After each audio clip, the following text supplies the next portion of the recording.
Halo, assalamualaikum sobat cuan dari Saham ID. Selamat datang dan welcome gue ucapin buat lo nih. Kita kembali lagi ya ketemu. Jadi di video kali ini kita bakal ngebahas ya tentang ekonomi RI yang nggak baik-baik saja. Ada info penting, bocoran dari sebuah sumber yang terpercaya dan akurat, yang di dalam video ini bakal gue share ke lo semuanya. Jadi biar teman-teman itu pada ngerti ya nantinya. Tentunya lebih spesifiknya kita bakal ngebedah pengaruhnya terhadap saham, kinerja keuangan, dan kinerja dari IHSG. Tentunya di sini lebih spesial karena kita bakal ngebahas seputar saham blue chip juga ya. Karena semuanya ini ada kaitannya, geng. Jadi buat teman-teman di sini, buat kamu yang baru berkunjung di channel ini, langsung gaskan, nggak pakai lama, nggak usah kebanyakan mikir. Klik tombol subscribe-nya dan nyalakan lonceng notifikasinya, karena kamu udah menjadi salah satu orang yang beruntung banget udah nemuin channel ini. Mulai saat ini, gue bakal berusaha untuk membuat otak kalian pada cerdas, jadi smart people, melek finansial, ya. Yoi geng, yang belum subscribe buruan subscribe dan nyalain lonceng notifikasinya. Di sini kita nggak bakalan lama-lama ya, kita bakal ngebahas kapan saatnya saham rebound, kapan saatnya ekonomi Indonesia atau ekonomi RI membaik.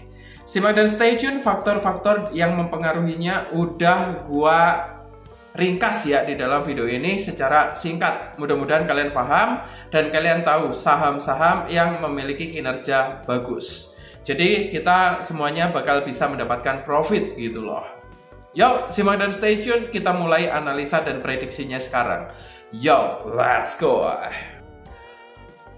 Aduh, hari ini IHSG terperosok lagi ya. Ini di sesi kedua tanggal 1 Juli 2025. Kayaknya bakal terkoreksi yang biarpun nggak dalam, tapi kalau terjadi tiap hari ini bisa darurat banget ya untuk ekonomi RI. Jadi gimana nih strategi kita ke depannya biar kita bisa mendapatkan profit dari saham-saham yang kita beli gitu loh. Jangan sampai kita mengalami loss atau kerugian karena salah membeli saham yang kinerjanya kurang bagus. Di sini dari BBRI sendiri juga terkoreksi ya cukup dalam. BMRI, sektor perbankan hampir semuanya ya di sini. Ya geng, dan gimana sih cara mainin saham ini biar kita mendapatkan profit di segala kondisi, dan kita bakal ngebaca ekonomi kedepannya ya untuk RI. Ini pun salah satunya dipengaruhi oleh perlambatan pertumbuhan ekonomi yang cenderung stagnan, cenderung menurun ya. Faktor apa saja yang mempengaruhi dan gimana cara mengatasinya, saham apa yang bakal bisa memberi kita profit atau keuntungan, kita bakal ulas dan bedah di video kali ini. Simak dan stay tune, kita mulai dari sekarang ya. Yo, dan di sini untuk memprediksi pergerakan saham itu kita bakal mulai dari pertumbuhan ekonomi terbaru ya. By the way, kita bakalan prediksi dan kita bakalan analisa selama sepanjang 2025, 2026, 2027. Kok jauh-jauh amat. Jadi kita mulai dari hari ini ya geng ya. Ya geng, kita mulai dari kondisi makro dan pertumbuhan ya. Di sini aktivitas manufaktur di Indonesia kembali menunjukkan kontraksi pada Juni 2025. PMI berada di 46,9, menurun dari 47,4 ya pada bulan sebelumnya. The next, di sini produk domestik bruto di sini atau PDB tumbuh 4,87% secara years on years pada kuartal pertama 2025. Ini lebih rendah dari 5,02% di akhir 2024. Jadi pertumbuhan di kuartal pertama 2025 ini turun, udah ada laporannya ya. Jadi ini yang membuat salah satunya para investor asing itu agak ragu ke depannya ya tentang ekonomi Indonesia. Oleh karena itu saham-saham seperti blue chip yang di dalamnya termasuk saham BUMN perbankan itu mendapatkan dampak ya di sini. The next, Sejumlah lembaga seperti OECD, IMF, dan Bank Dunia serta BI di sini merevisi turunnya proyeksi pertumbuhan Indonesia untuk tahun 2025 menjadi sekitar 4,7 sampai 4,8%, lebih rendah dari target pemerintah 5 sampai 5,2%. Jadi target pemerintahnya enggak tercapai ya. Jadi jangan pesimis dulu ya teman-teman. Kita bakalan prediksi di sini ya.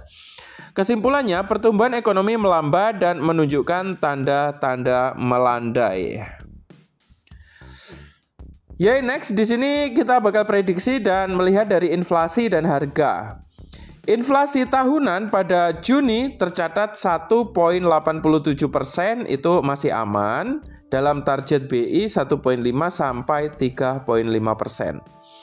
Harga sejumlah komoditas pangan di awal Juli seperti cabai, bawang merah, beras medium ini melandai dibandingkan akhir Juni. Selanjutnya, untuk pasar keuangan dan ekspor ya. Di sini kita mulai masuk ke dalam IHSG.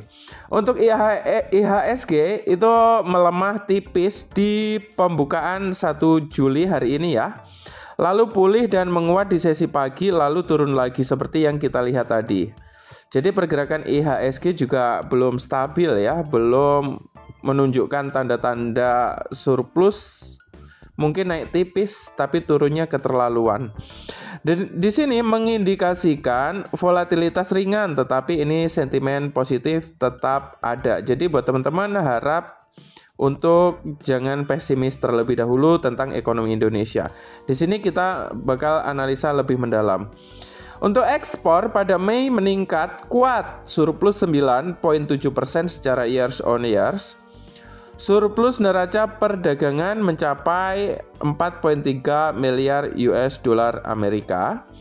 Dan di sini untuk pelonggaran regulasi impor dirilis untuk mendukung industri menjelang deadline perundingan tarif Amerika Serikat. Ini bisa membantu pertumbuhan ke depannya. Ada sedikit sentimen kabar baik ya. The next, untuk ringkasan, apakah ekonomi bakal turun? Secara umum pertumbuhan ekonomi memang melambat dari 5%-an ke sekitar 4,7 sampai 4,9. Sektor manufaktur itu terjadi kontraksi dan namun inflasi tetap terkendali dan neraca perdagangan surplus berkat ekspor yang kuat. Jadi, meski turun dibanding target, perekonomian nggak runtuh, lebih ke arah fase konsolidasi atau jeda. Untuk rekomendasi, perlu dorongan investasi dan reformasi struktural ya, seperti dorongan konsumsi, perbaikan iklim bisnis, dukungan sektor manufaktur. Jadi RI biar ekonominya bangkit memerlukan hal-hal ini ya. Dan selain itu, fokus BI dan pemerintah pada suku bunga, stabilisasi rupiah, dan stimulus fiskal tepat sasaran agar tidak terlalu stagnan. Dan pada 1 Juli 2025 hari ini, kinerja saham blue chip di Indonesia ya memang menunjukkan perlambatan dan bahkan sedikit melemah. Menurut hasil pantauan dari beberapa sumber yang terpercaya, ini udah gue rangkumin, gue ambil dari berbagai sumber yang akurat ya. IHSG dan saham blue chip, IHSG dibuka menguat namun kemudian turun sekitar 0,27% ke level 6.909 di sesi pagi, didorong oleh pelemahan sektor keuangan dan energi. Sektor yang banyak diisi saham blue chip seperti bank dan emiten energi. Tapi last time di sesi kedua lebih melorot lagi ya, biarpun agak naik dikit tadi. Di sini konsensus analis menyimpulkan bahwa saham finansial dan energi mengalami tekanan ringan, mencerminkan tren umum di saham-saham top atau blue chip. Jadi belum parah, ini tekanannya masih umum ya geng. Jadi jangan panik dulu. Untuk sektor keuangan dan energi, Sektor keuangan seperti bank-bank besar ya, BBCA, BBRI, dan BMRI termasuk yang paling terdampak ya untuk hari ini selama pagi menjelang sore sampai sore bahkan makin dalam. Ini berkontribusi pada penurunan IHSG. Untuk sektor energi juga tertahan. Ini mencerminkan sentimen hati-hati karena harga komoditas yang belum solid. Untuk sentimen pasar, tren perdagangan memperlihatkan volatilitas ringan di pasar Asia secara umum menguat. Namun saham-saham blue chip yang sensitif domestik tetap tertahan. Sementara pasar global searah dengan rally Wall Street. Ini saham blue chip domestik masih terdorong oleh faktor fundamental lokal seperti inflasi yang terkendali dan surplus neraca perdagangan. Next, kesimpulannya kita melihat dari indikator dan kondisi blue chip per 1 Juli 2025. Untuk IHSG keseluruhan down ya di pagi hari sampai sore tadi kita lihat ya. Untuk sektor finansial dan energi ini melemah menahan indeks. Untuk sektor lain, ekspor dan lain-lain masih stabil atau tahan walaupun belum memimpin. Ekonomi kita kali ini ketolong sama ekspor yang kuat ya ternyata. Ya geng, dan jadi untuk saham-saham blue chip ya memang menunjukkan pertumbuhan yang melambat, bahkan menurun ringan pada awal sesi perdagangan tanggal 1 Juli 2025. Ini konsisten dengan momentum domestik ekonomi yang melemah walaupun sentimen global masih relatif positif. Mudah-mudahan kedepannya ekonomi Indonesia semakin membaik ya, biar saham blue chip kita nominal atau nilainya itu semakin tinggi gitu loh. Ya, in the next di sini berikut rangkuman dari berbagai sumber terkemuka per 1 Juli 2025 terkait kapan ekonomi Indonesia diperkirakan kembali normal, yakni kembali ke pertumbuhan stabil di kisaran 5% dan kondisi makro yang lebih solid. Jadi teman-teman stay tune dan ini pentelengin karena ini penting banget ya untuk ekonomi Indonesia, ekonomi RI, dan untuk saham-saham mana yang ya cocok untuk kita pilih sebagai bahan investasi agar kita mendapatkan profit. Di sini yang pertama, proyeksi pertumbuhan 2025 sampai 2027. OECD memperkirakan real GDP tumbuh 4,7% di 2025. Naik menjadi 4,8% pada 2026 menyusul pemulihan permintaan domestik dan investasi seiring melandainya ketidakpastian fiskal dan suku bunga.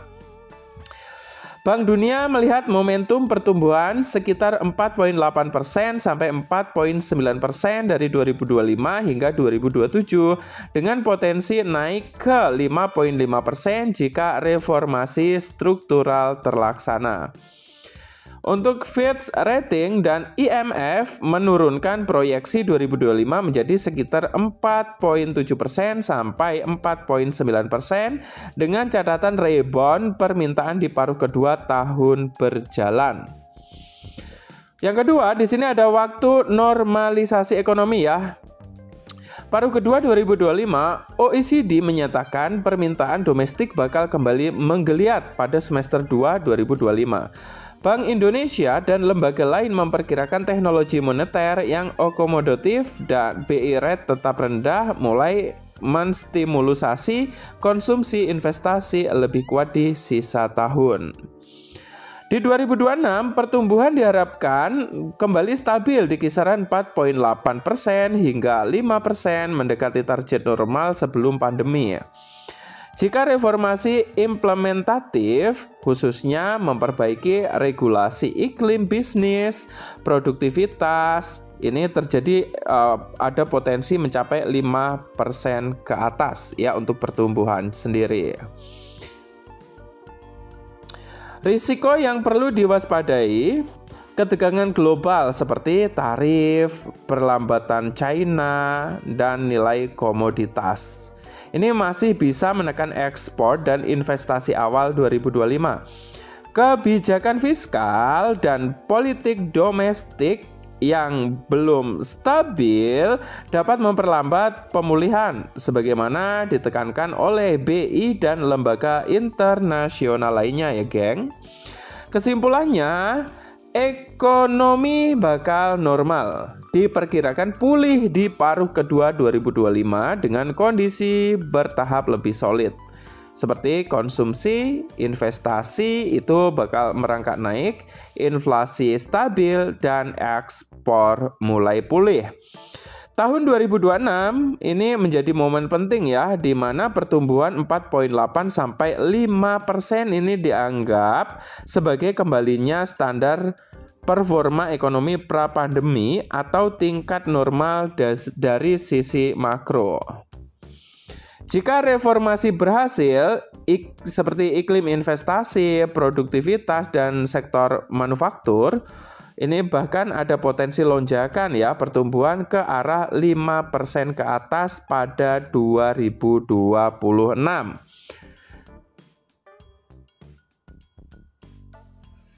Nah, gimana nih menurut teman-teman semuanya ya? Ya, setelah nonton video ini.